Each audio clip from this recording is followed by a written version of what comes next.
Hello friends, welcome to Kalyani சுலகம். காலையில் எழுந்ததுலேருந்தே நல்ல மழைங்க. செம்ம மழை, அடி அடின்னு அடிச்சுக்கிட்டே இருக்குது. நடுவில் கொஞ்சம் விடுது, மறுபடியும் மழை பெய்யுது.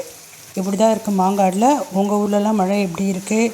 ரொம்ப சேஃப்டியாக இருந்துக்குங்க, ரொம்ப பத்திரமாக இருங்க. சரி, இன்றைக்கி நம்ம வீட்டில் காலையில் என்ன டிஃபன் பண்ணேன், ஆஃப்டர்நூன் என்ன லன்ச் பண்ணேன் அப்படின்றத நான் உங்கள்கிட்ட ஷேர் பண்ணிக்க போகிறேன். அதுக்கு முன்னாடி நம்ம சேனலை இன்னும் சப்ஸ்கிரைப் பண்ணாமல் பார்த்துட்டு இருந்தீங்கன்னா சப்ஸ்கிரைப் பண்ணிக்கிங்க. கூடவே பெல் பட்டன் இருக்கும், அதை ப்ரெஸ் பண்ணி அதில் ஆல் ஆப்ஷனில் கிளிக் பண்ணிக்கிங்க. மறக்காமல் லைக் அண்ட் ஷேர் பண்ணுங்கள்.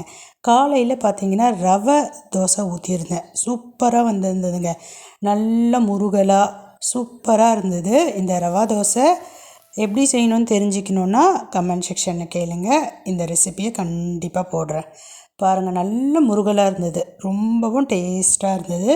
சைட் டிஷ்ஷாக பார்த்தீங்கன்னா சாம்பார், அதாவது தோசைக்கெல்லாம் செய்வோம் இல்லைங்களா, சிறுபருப்பு சாம்பார், அந்த சாம்பார் தான் செஞ்சுருந்தேன். ரொம்பவே சூப்பராக இருந்தது. மதியத்துக்கு என்ன லன்ச் அப்படின்றத பார்க்கலாமா?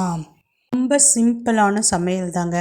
இன்றைக்கி எல்லாருமே வீட்டில் தான் இருக்கிறோம், அதனால் சாப்பிட்றப்ப டக்குன்னு சமையல் பண்ணிக்கலாம் அப்படின்னு சொல்லிட்டு எல்லாமே சூடாக சமையல் பண்ணி வச்சுருக்கேன். வாங்க ஒன் பை ஒன்னாக பார்த்துடலாம். சுட சுட உதிரி உதிரியாக ஆவி பறக்க சோறு. எப்பவுமே நான் சோறு பார்த்திங்கன்னா குக்கரில் செய்ய மாட்டேன். உதிரி உதிரியாக நான் பாத்திரத்தில் தான் வடிப்பேனே. அதுதான் எங்களுக்கு ரொம்ப பிடிக்கும். நல்லா ஆவி பறக்க உதிரி உதிரியாக சோறு ரெடியாக இருக்குது.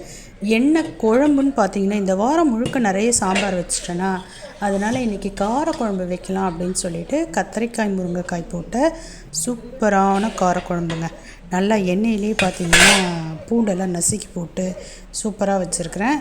இது கூட ரசம், எப்பவும் போல் மிளகு ரசம் தான், ரொம்பவே அருமையாக வாசனையாக இருக்குது. அடுத்ததாக பார்த்திங்கன்னா வெண்டைக்காய் பொரியல். உண்மையை சொல்லணுன்னா என்னன்னு சொல்லிட்டு தெரியல, வெண்டைக்காய் பொரியல் லைட்டாக கசக்கிற மாதிரி இருக்குது, என்னன்னே தெரியல. அடுத்ததாக பார்த்திங்கன்னா என்னென்னா ஒரு சூப்பரான துவையல். அதுக்கு முன்னாடி தயிர். மழையில் அவ்வளோவா தயிர் எடுத்துக்க மாட்டோம். துவையல் சூப்பராக இருக்குங்க. எனக்கு துவையல் எப்படி இருந்தாலும் சாப்பிட்ருவேன். கருவேப்பிலை துவையல் சூப்பராக இருக்குது. கூடவே பார்த்திங்கன்னா இந்த பசங்க வீட்டில் இருக்கிறாங்களே, அதனால் பொட்டேட்டோ சிப்ஸு, அப்பளம், இதெல்லாம் தான் இன்றைக்கி நம்ம வீட்டில் மதியத்துக்கு லன்ச்சு.